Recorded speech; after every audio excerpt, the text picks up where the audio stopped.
So welcome everyone. My name is Brian Champ, and I'm a member of Toronto East Residents for Renewable Energy and a longtime resident of the East End of Toronto. I'm a settler standing on the traditional territories of many nations, including the Mississaugas of the Credit, the Anishinaabe, the Chippewa, the Haudenosaunee, and the Wendat peoples, and is now home to many diverse First Nations, Inuit, and Métis peoples. Toronto is dished with one spoon territory, a treaty between the Anishinaabe, Mississaugas, and the Haudenosaunee to share and protect the land. Subsequent Indigenous nations and peoples, Europeans, and all newcomers have been invited into this treaty in the spirit of peace, friendship, and respect. Together, we share the responsibility of ensuring the dish is never empty, taking care of the land and the creatures we share it with. To honor these commitments, we must stand against the continued burning of frack gas for electricity that impacts Indigenous lands, local communities, and contributes to the climate crisis. Shortly, we will hear from several representatives of groups concerned about the continuing operations of the gas-fired electricity plant that stands behind us, the Portland's Energy Center, operated by TERRE Power. Last fall, this gas plant was expanded from 550 to 600 megawatts. In the process, TERRE and the Ontario Ministry of Environment, Conservation and Parks ignored hundreds of individuals and groups who demanded a comprehensive environmental review before proceeding. And these groups included TERRE, the Ontario Clean Air Alliance, Environmental Defence, the Canadian Association of Physicians for the Environment, over a dozen other climate and health organizations, as well as the City of Toronto. We are here today because PEC's license to operate from the Ontario Energy Board was set to expire on March 10th, 2026, tomorrow. But last week, without announcement or public input, the OEB extended TERRE's license outrageously for another 20 years until 2046. We will not stay silent because current and future residents of this community will suffer because of this decision, as well as those bearing the brunt of the climate crisis globally. Our first speaker will be Angela Bischoff, the director of the Ontario Clean Air Alliance, who will provide some remarks. The world is grappling with a very serious climate crisis, and countries around the world are trying to figure out how to reduce the use of fossil fuels. The good news is renewables are coming to the rescue. And in fact, in 2024, the last year that we have records for, more than 90% of new electricity supply around the world came from renewables, mostly wind and solar. That's the good news. The bad news is that here in Ontario, we're going the opposite direction. We're ramping up gas and nuclear power, our most expensive, most polluting options. This makes absolutely no sense when we have lower cost alternatives. So right here in Toronto, the provincial government is ramping up the use of gas. And the province, when the current government was elected in 2018, we only got 4% of our electricity from polluting gas. They've since quadrupled that. It's now 16%. And by 2030, that's just 4 years from now, we'll get 25% of our electricity from polluting gas. And it's represented right here in the City of Toronto, where they're ramping up the use of polluting gas in the middle of our city, in the middle of housing developments. Makes no sense. So what can we do here in Toronto? Well, right up Leslie Street, you're probably aware of the Loblaws and the Canadian Tire stores. They have huge solar arrays on their building rooftops. Why don't we have buildings covered with solar arrays around the city? And parking lots. France has mandated solar parking lots on all their large parking lots. Why are we doing that here? In fact, we've done a study that shows in Toronto we could meet more than 50% of our electricity needs just by putting solar arrays on buildings and on parking lots. So I pick solar. Oh, that's how we close the Portland's plant, that alone. But then there's wind power. wind power is taking off around the world, especially offshore wind. Here in Toronto, we are fortunate. Toronto Hydro could put just 130 wind turbines in the lake right here. They would be 10 kilometers offshore. You wouldn't even see them. And those 130 turbines would produce as much power as the Portland's gas plant. So solar, wind. And then, of course, we'd need some storage. Well, let's put a storage plant right on the Portland site and invest in efficiency to reduce our demand. So I don't know about you, but and the bigger bonus is those options would be cheaper than what the Ford government is offering us right now, which is polluting gas and high-cost nuclear. I think Toronto deserves a modern, efficient, non-polluting electricity system that would save Torontonians on their bills. The age of fossil fuels is over. Renewables are the future, are the now. And Toronto and Ontario, this is a great opportunity for us to move into the renewables age. Let's do it. Bring it on!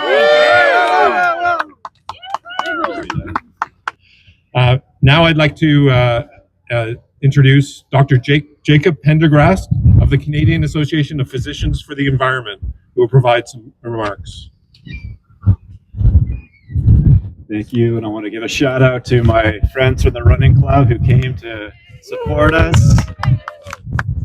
Thanks so much. All right, step on this so it doesn't blow away.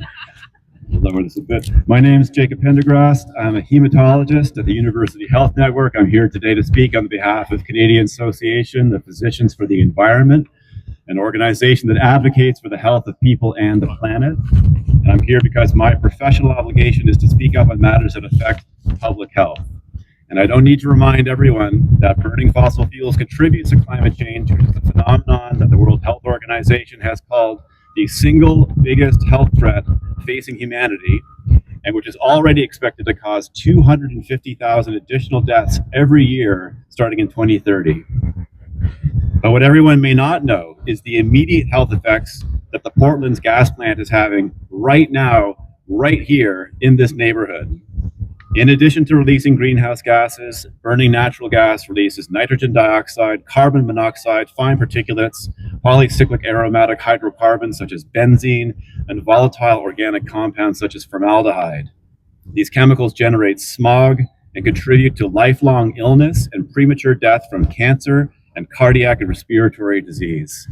Living near a gas plant has been shown to increase the risk of pregnancy complications in women and lifelong damage to the still developing lungs of children.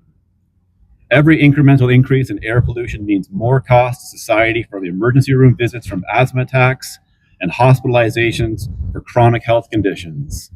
That we are further ramping up pollution here, right beside Tommy Thompson Park, a site where 250 to 350,000 people every year visit to exercise by walking, cycling, and running, and where tremendous efforts have been made to restore a critical urban green space, is especially outrageous.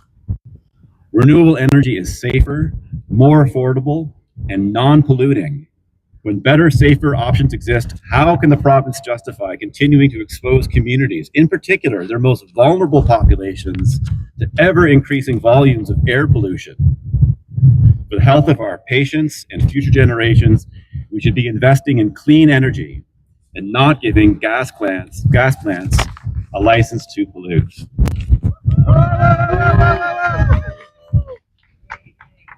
Thank you very much, Jacob. Now I'd like to invite David Smith, who will speak on behalf of the Toronto East Residents for Renewable Energy, who will provide some remarks. Thank you, Brian. Sorry.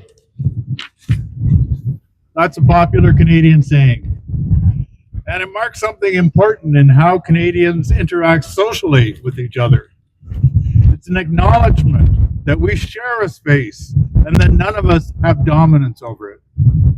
We normally encounter these situations in physical spaces. When it comes to air sheds, we aren't so sure about the rules. Along comes TERRE Power, and they say they know what the rules are as they relate to airspaces. They say the Ontario Ministry of Health determines what the maximum are for various pollutants. They say the IESO determines how much electricity that gas plants like PEC can generate. They say the OEB gives them a license to operate. They say the Ontario Ministry of the Environment, Conservation and Parks oversees their environmental assessments. A tourist says they comply with the various laws, rules, and regulations, and so they are free to go ahead to burn fossil gas to create electricity. Hold it. Did you notice? One of the groups that Atura had to satisfy wasn't the community. The community? The public? I mean, after all, didn't the other gas plant expansions only get a score or so of people attending public meetings and a couple of handfuls of public comments? Yes, they did. But the Portland's public meeting had 100 people attend. The Portland's had almost 500 public comments, and not one of them supporting PEC. The first version of the environmental screening report generated 196 elevation requests to the Ontario Ministry of the Environment. The second version of the environmental screening report had 205 what they called distinct elevation requests. The City of Toronto passed 2 motions against the expansion. Here's just one of the comments in the environmental screening report. I moved into Leslieville 25 years ago. In recent years, I've had trouble breathing and have been diagnosed with asthma. I am an otherwise healthy, physically active, non-smoking 68-year-old. All I can think of that has changed is the Portland plant operating at the instruction of the IESO. Most telling in Atura's environmental screening report is one question.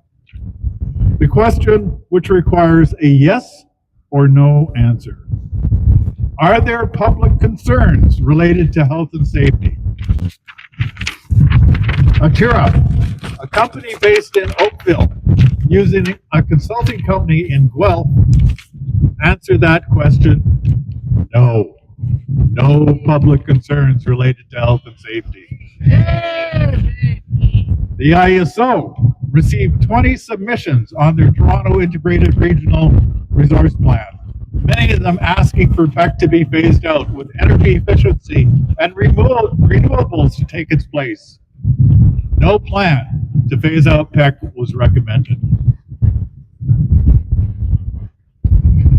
Atura is anxious to get going. Despite being licensed to generate 550 megawatts of electricity, on January the 25th this year, the average during the 24-hour period was 655 megawatts, based on information from the IESO. On March the 10th, 2026, tomorrow, Atura's license from the OEB was to expire. On March the 5th, the OEB renewed PEC's license until 2046, which is 12 years after the current contract with the IESO expires. A 20-year license. Yeah. This license is generational in more than one way. So while Atura may have all the technical approvals, TERRE does not think they deserve their social license. And we are not sorry.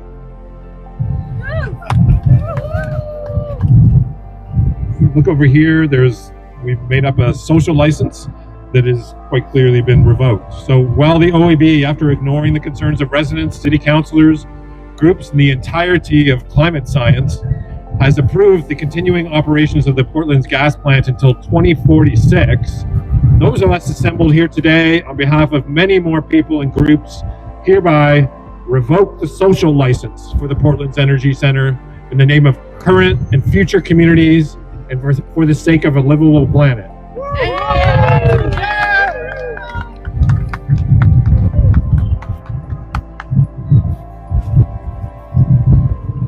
Okay, thank you very much, everybody. So on behalf of the Toronto East Residents for Renewable Energy, I would like to thank everyone for attending today.